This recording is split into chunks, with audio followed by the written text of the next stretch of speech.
Their stories began with the day that my father appeared. Rachel came running into camp, knees flying, bellowing like a calf separated from its mother. But before anyone could scold her for acting like a wild boy, she launched into a breathless yarn about a stranger at the well, her words spilling out like water into sand. A wild man without sandals, matted hair, dirty face. He kissed her on the mouth, a cousin, son of their aunt, who had watered sheep and goats for her, and told off the ruffians at the well. "What are you babbling?" demanded her father, Laban. "Who has come to the well? Who attends him? How many bags does he carry?"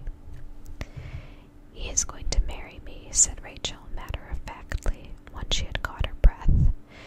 "He says I am for him, and that he would marry me tomorrow if he could. He's coming to ask you."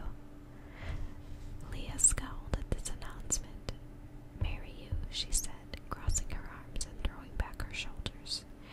"You won't be marriageable for another year," said the older girl, who, though only a few years older than Rachel, already acted as head woman of her father's small holdings. The 14-year-old mistress of Laban's house liked to take a haughty, maternal tone with her sister. "What's all this? And how did he come to kiss you?" This was a terrible breach of custom, even if he was a cousin, and even though Rachel was young enough to be treated like a child.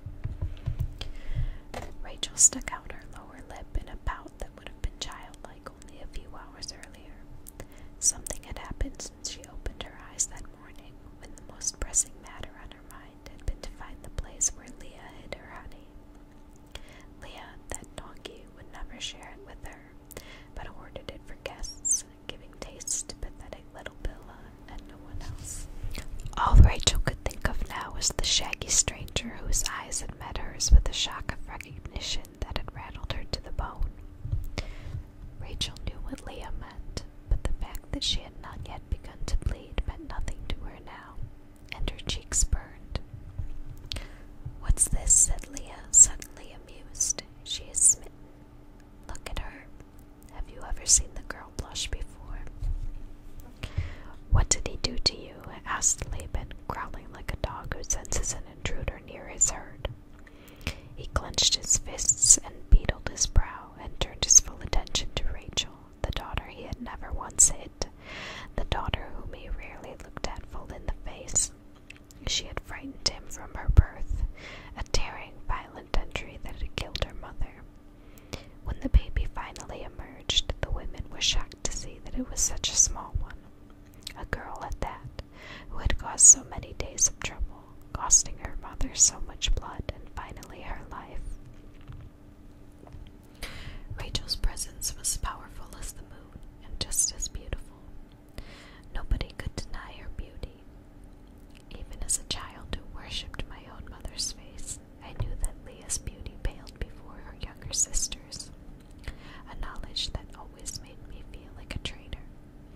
Still, denying it would have been like denying the sun's warmth.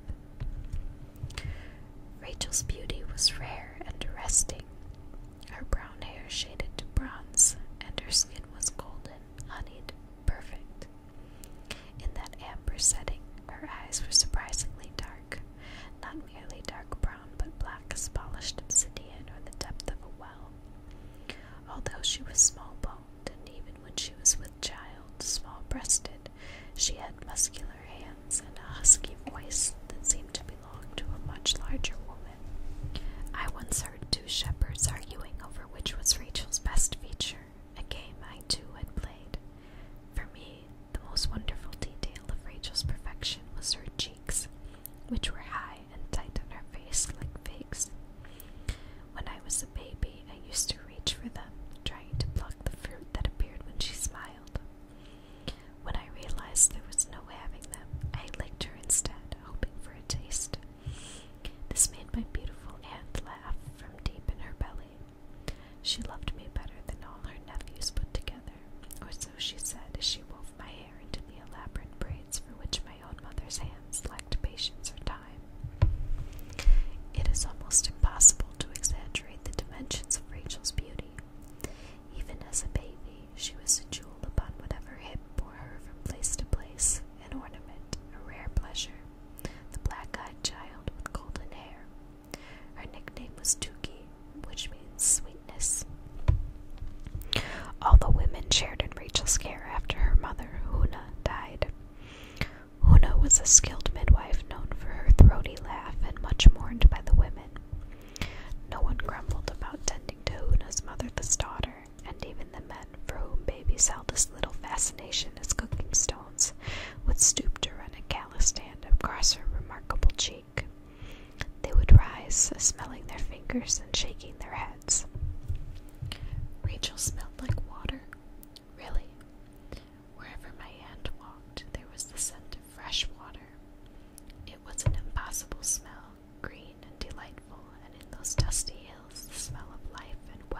fast asleep on her blankets, sucking his thumb.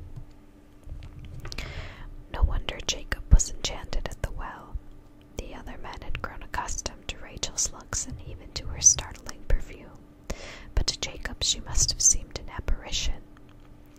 He looked directly into her eyes and was overcome. When he kissed her, Jacob cried out with the voice of a man who lies with his wife. The sound woke Rachel out of her childhood. There was barely time to hear Rachel describe their meeting before Jacob himself appeared. He walked up to Laban, and Rachel watched her father take his measure. Laban noticed his empty hands first, but he also saw that the stranger's tunic and cloak were made of fine stuff. His water skin was well crafted, his knife hilt was carved of polished bone. Jacob stood directly before Laban and, dropping his head, proclaimed himself, "Uncle, I am the son of Rebekah, your sister, the daughter of Nahor and Milcah, as you are their son. My mother has sent me to you, my brother has chased me to you, my father has banished me to you. I will tell you the whole story when I am not so dirty and weary. I seek your hospitality, which is famous in the land." Rachel opened her mouth to speak, but Leah yanked her sister's arm and shot her a warning glance. Not even Rachel's youth would excuse a girl speaking out when men were addressing one another. Rachel kicked at the ground and thought poisonous thoughts about her sister, the bossy old crow, the cross-eyed goat. Jacob's words about Laban's famous hospitality were a courteous lie, for Laban was anything but pleased by the appearance of this nephew. Not much caused the old man pleasure, and hungry strangers were unwanted surprises. Still, there was nothing to be done. He had to honor the claim of a kinsman, and there was no denying the connection between them. Jacob knew the names, and Laban recognized his sister's face and the man standing before him. "You are welcome," Laban said, without smiling or returning his nephew's salute. As he turned to walk away, Laban pointed his thumb at Leah, assigning her the task of seeing to this nuisance. My mother nodded and turned to face the first grown man, who did not look away when confronted by the sight of her eyes. Leah's vision was perfect. According to one of the more ridiculous fables embroidered around my family's history, she ruined her eyes by crying a river of tears over the prospect of marrying my uncle Esau.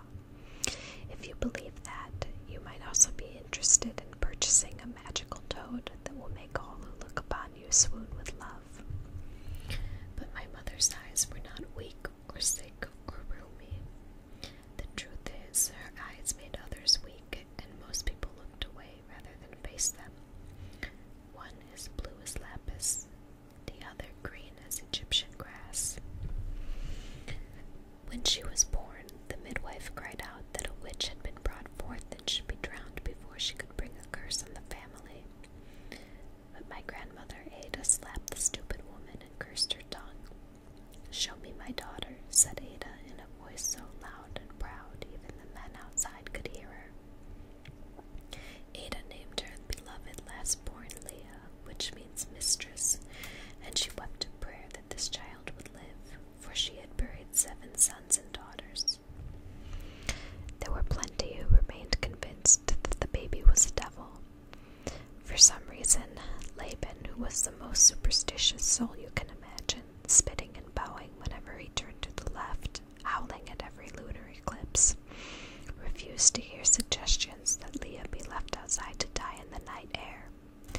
He swore some mild oath about the femaleness of this child, but apart from that, Laban ignored his daughter and never mentioned her distinction. Then again, the women suspected the old man could not see color at all.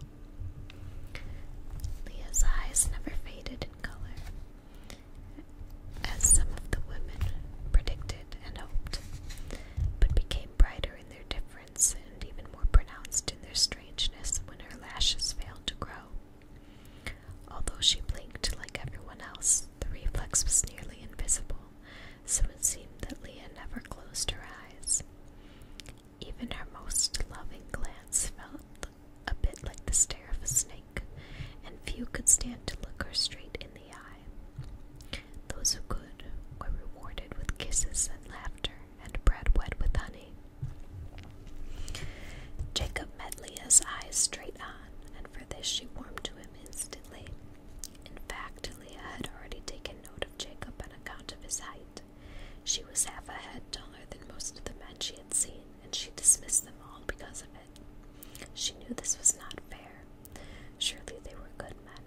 girls whose heads reached only to her nose. But the thought of lying with anyone whose legs were shorter and weaker than her own disgusted her. Not that anyone had asked for her. She knew they all called her Lizard and Evil Eye and worse.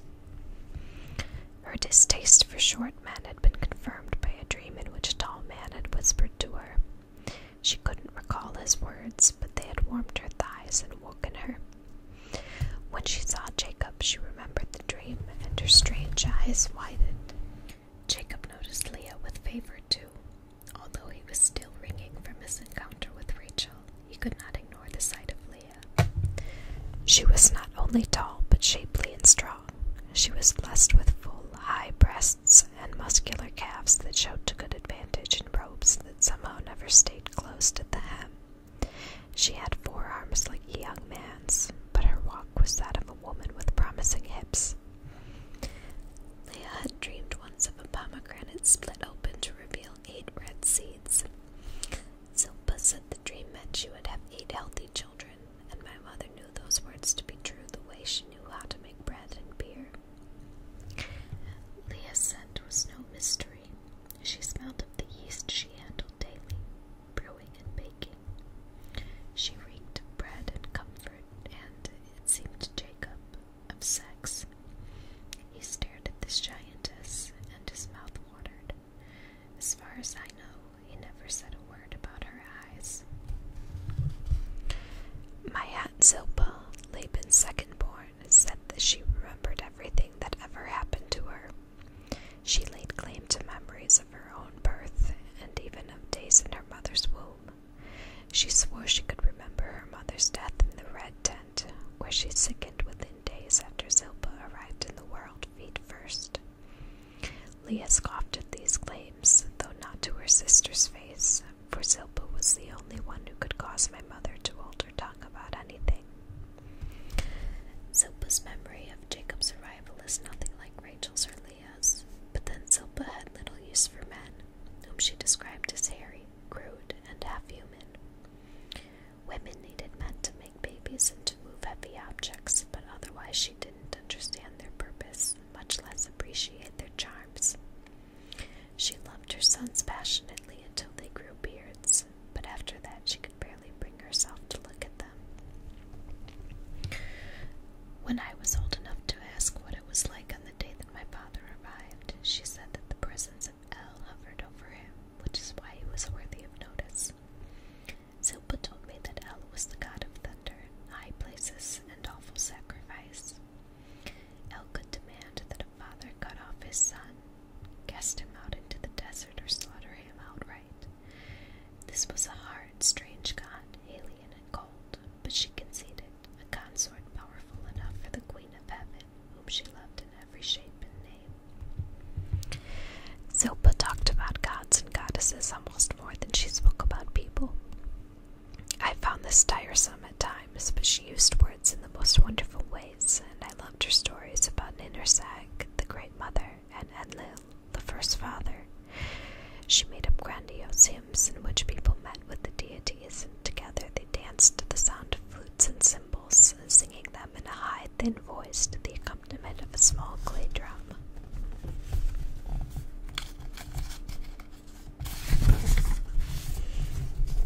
From the age of her first blood, Zilpah thought of herself as a kind of priestess, the keeper of the mysteries of the red tent, the daughter of Asherah, the sister Siduri who counsels women. It was a foolish idea, as only priests served the goddesses of the great city temples, while the priestesses served gods. Besides, Zilpah had none of the oracle's gifts. She lacked the talent for herbs, and could not prophesy or conjure or read golden trials. Leah's 8-seeded pomegranate was the only dream she ever interpreted correctly. Zilpah was Laban's daughter by a slave named Mernephat, who had been purchased from an Egyptian trader in the days when Laban still had means. According to Ada, Zilpah's mother was slender, raven-haired, and so quiet it was easy to forget she had the power of speech, a trait her daughter did not inherit. Zilpah was only a few months younger than Leah, and after Zilpah's mother died, Ada gave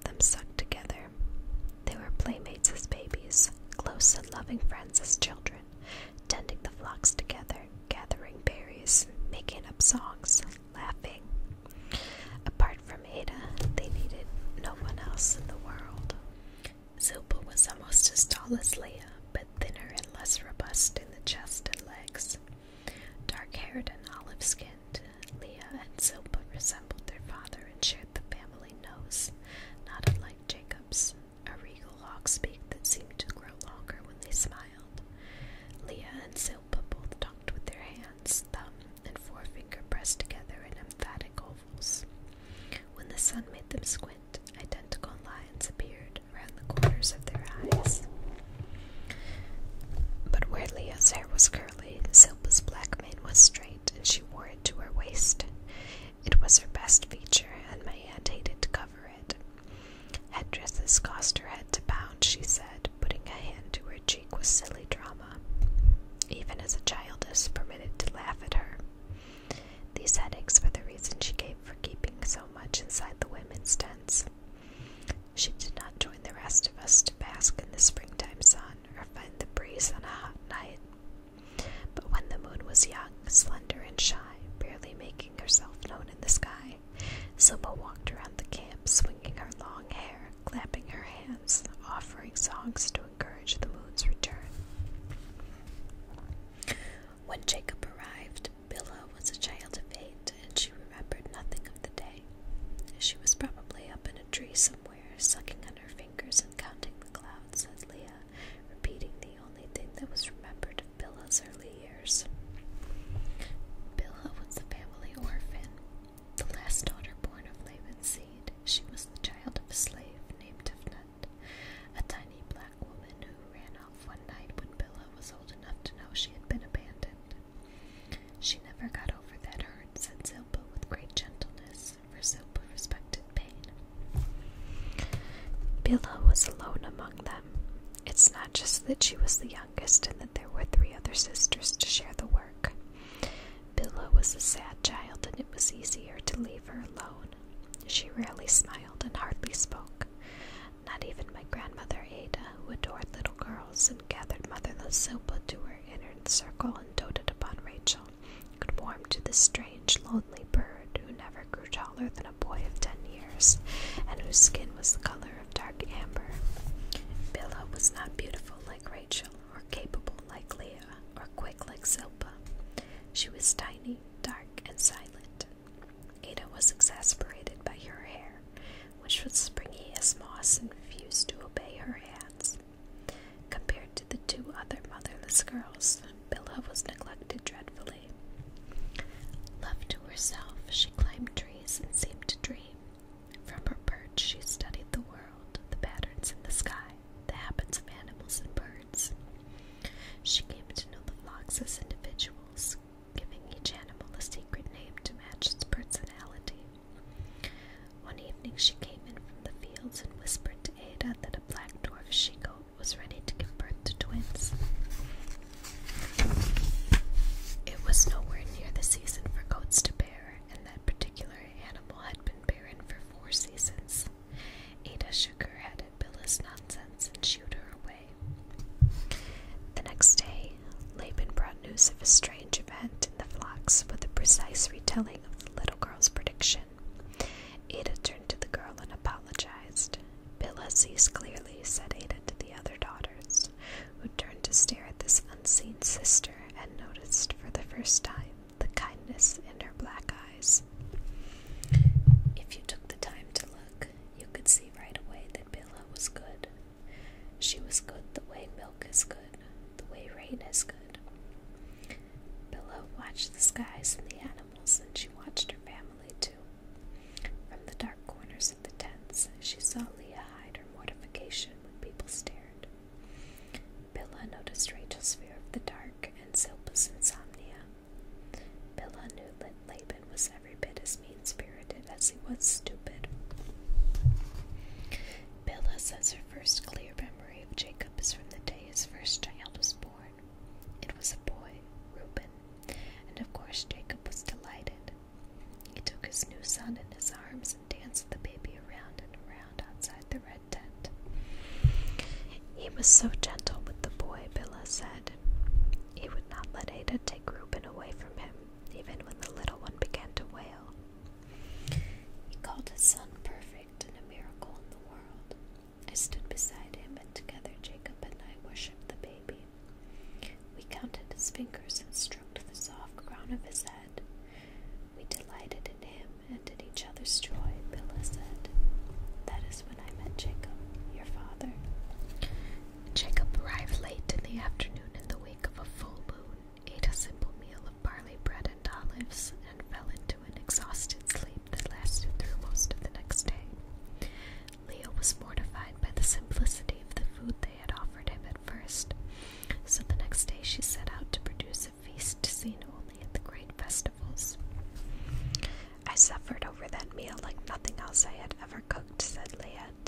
the story during dull, hot afternoons while we rocked the narrow-necked jars, straining the water from goat curd.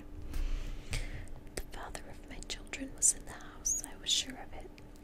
I could see he was smitten by Rachel, whose beauty I saw as if for the first time.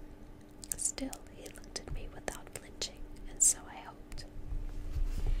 I slaughtered a kid, an unblemished male, as though it were a sacrifice to the gods. I beat the millet until it was soft as a cloud. I reached deep into the pouches where I kept my most precious spices and used the last of my dried pomegranate. I pounded, chopped, and scraped in a frenzy, believing that he would understand what I was offering him. Nobody helped me with the cooking, not that I would have permitted anyone else to touch the lamb or the bread or even the barley water. I wouldn't let my own mother pour water into a pot, she said and giggled. I loved this story and asked to hear it again and again. Leah was always reliable and deliberate and far too steady to be giddy, and yet she recounted her first meal for Jacob. She was a foolish, weepy girl. I was an idiot, she said. I burned the first bread and burst into tears. I even sacrificed a bit of the next loaf so that Jacob might fancy me, just as we do when we bake the cakes for the Queen of Heaven on the 7th day. I broke off a piece of dough, kissed it, and offered it to the fire as an offering of hope that the man would claim me. Don't ever tell Zippel about this, or I'll never hear the end of it, said Leah, in a mock conspiratorial whisper. And of course, if Laban, your grandfather, had any idea of how much food I put together for a beggar who showed up without so much as a jug of oil as a gift, he would have flogged me. But I gave the old man enough strong beer that he made no comment. Or maybe he made no mention of my extravagance because he knew we'd be lucky with this kinsman. Maybe he guessed he had discovered a son-in-law who would require little by way of a dowry. It was hard to know what the old man knew or didn't know. He was like an ox, your grandfather. Like a post, I said. Like a cooking stone, said my mother. Like a goat turd, I said.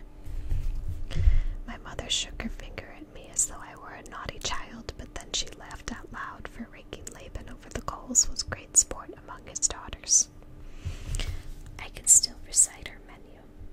Lamb flavored with coriander, marinated in sour goat milk and a pomegranate sauce for dipping. 2 kinds of bread, flat barley and raised wheat. Quince compote and figs stewed with mulberries, fresh dates, olives of course, and to drink a choice of sweet wine, 3 different beers, and barley water. Jacob was so exhausted he nearly missed the meal that Leah brought forth with so much passion. Zilpah had a terrible time waking him and finally had to pour water on his neck, which startled him so badly that he swung out with his arms and knocked her to the ground, where she hissed like a cat. Zilpah was not at all happy about this Jacob.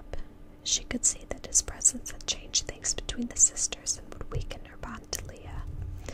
He offended her because he was so much more attractive than the other men they saw, foul-mouthed shepherds, and the occasional trader who looked at the sisters as though they were a pack of ewes. Jacob was well-spoken and fair of face, and when he met Leah's gaze, Zilpah understood that their lives would never be the same. She was heartsick and angry and helpless to stop the change, though she tried. When Jacob finally awoke and came to sit at Laban's right outside his tent, he ate well. Leah remembered his every bite.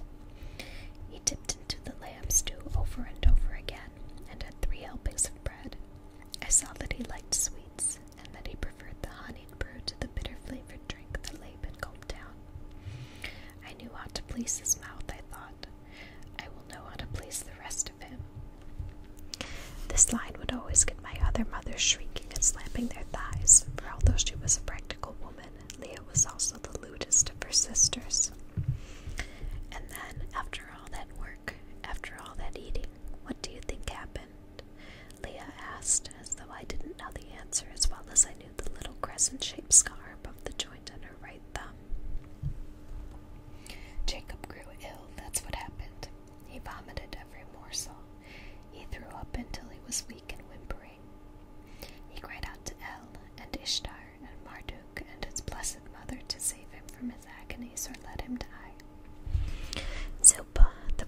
She sneaked into his tent to see how he fared and reported back to me, making it sound even worse than it was. She told me that he was whiter than the full moon, that he barked like a dog and spewed up frogs and snakes. I was mortified and terrified too. What if he died from my cooking? Or just as bad, what if he recovered and blamed me for his misery? When no one else showed any ill effect from the meal, I knew it wasn't the food. But then, fool that I was, I started worrying that my touch was hateful to him. Or maybe I had done wrong with the bread offering, given not an homage to a god or goddess, but as an attempt at magic. I got religious again and poured the last of the good wine out in the name of Anant the healer. That was on the third night of his suffering, and he was healed by the next morning.